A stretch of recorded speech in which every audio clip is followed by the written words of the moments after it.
Hello again, all my little cherubs out there in viewer land. Welcome back again to my vlog. Still, waiting for people to give me topics to talk about. One person did ask me to show the kittens. Uh, you can almost see one laying behind me here.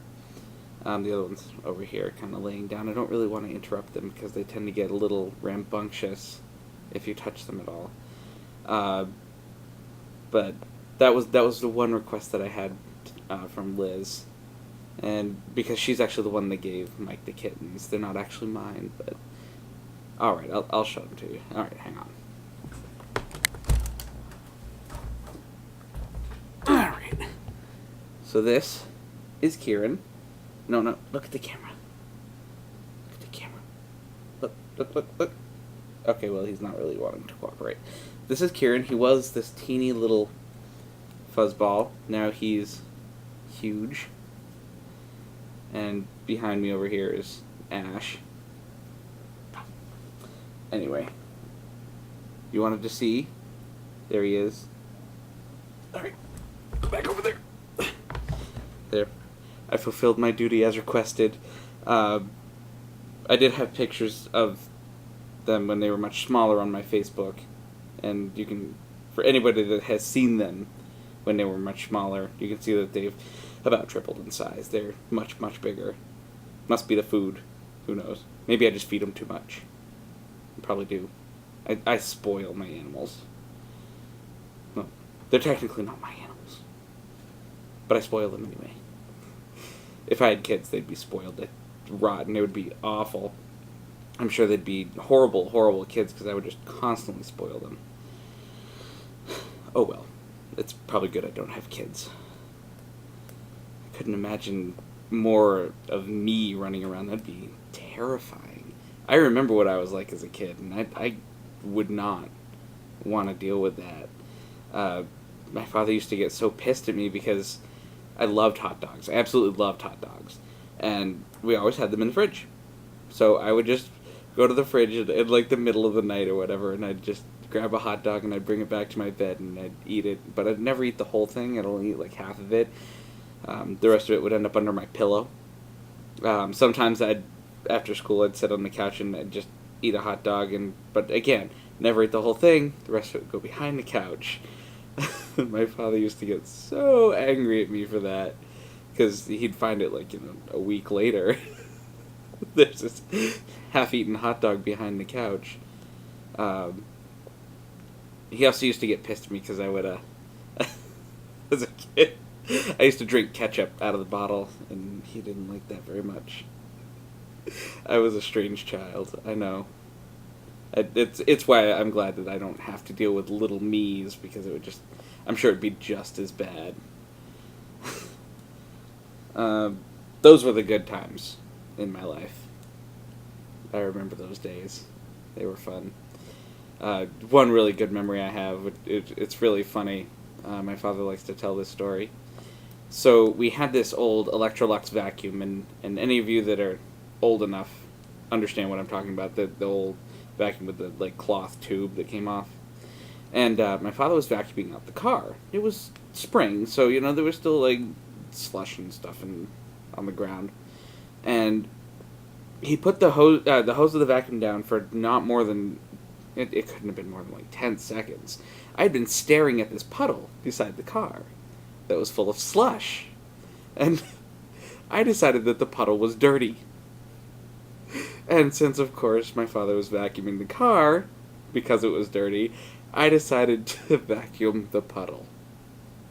My father said that he just heard this horrible noise, and he turned around and there's sparks flying out of the back of the vacuum cleaner, and here I am just joyfully sucking up the water and slush from the puddle. That vacuum still worked for 5 years afterwards. It was clean on the inside after I was done with it. Again, good times. Good times. And that's why I wouldn't want to deal with little me's. Yeah, my entire childhood wasn't horrible. I also had actually a really easy time when I came out of the closet. because my oldest brother had already come out, and I already knew what the reaction would be. It was, okay, whatever. We still love you, and they still do. It was actually one of the easiest, out of the horror stories that I've heard, it's one of the easiest coming outs that I've ever heard about. I mean, and I've heard some.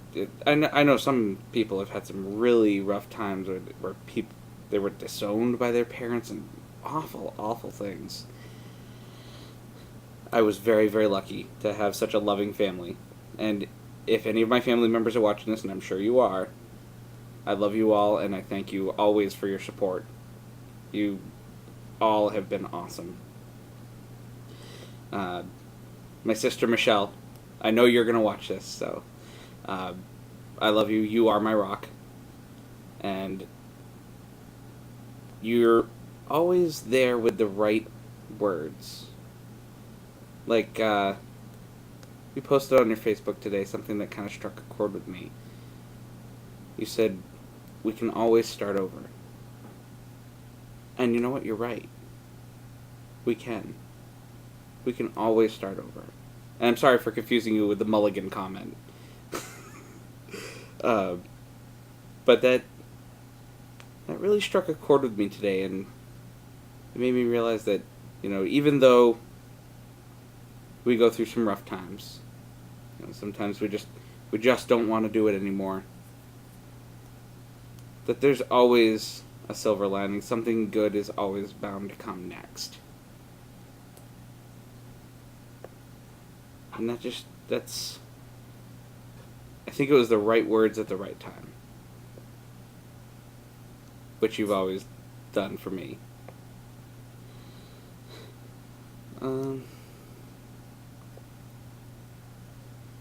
So let's see, what else can I discuss with you guys tonight?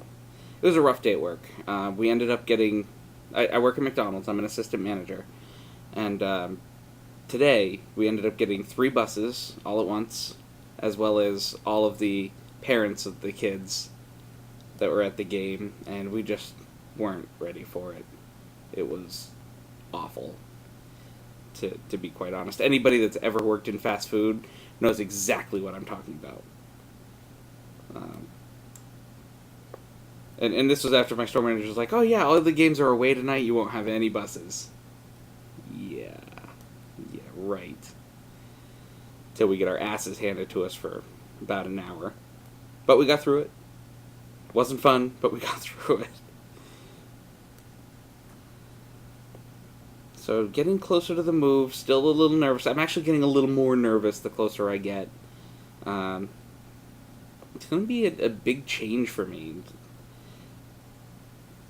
Well, a change on one hand in that it's different than what I've known for the past few years, even though I'm technically going home. I'm going back to the area that I grew up in, the area of the Vermont, New Hampshire that's called the Upper Valley. The Connecticut River Valley runs down between Vermont and New Hampshire, and there's a couple of counties in Vermont and New Hampshire that are considered the Upper Valley. Lebanon and White River Junction are right in the middle of that. Lebanon, New Hampshire, White River Junction, Vermont. I'm moving to White River Junction, Vermont, and I grew up in Lebanon, New Hampshire. So there's a lot of memories down there. I have some friends down there. I'll probably actually end up going out more down there than I did up here. I just gotta find out where I can do karaoke, because I really enjoy doing karaoke. And I haven't been out to do karaoke since we had this little, I don't know, was it a cafe or a bar or something? It was just this little rinky-dink place called Two Friends, and every Thursday night we did karaoke there. That was a lot of fun until they shut down, and then, of course, there was no more karaoke. It was very depressing. Me and my sister, actually, back when we used to live in Windsor, Vermont together, and we would go to this little place called the Top Hat. We had other names for it, because it was this little rundown joint.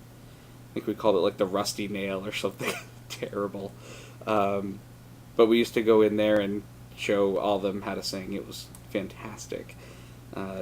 It was a good time. I've always, if if anybody ever wants to bring me on a night out, karaoke is the thing to bring me to. I love doing karaoke.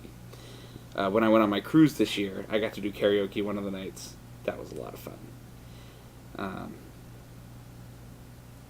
Don't get me wrong. I don't mind dinner and a movie, but karaoke, that'll hit the spot.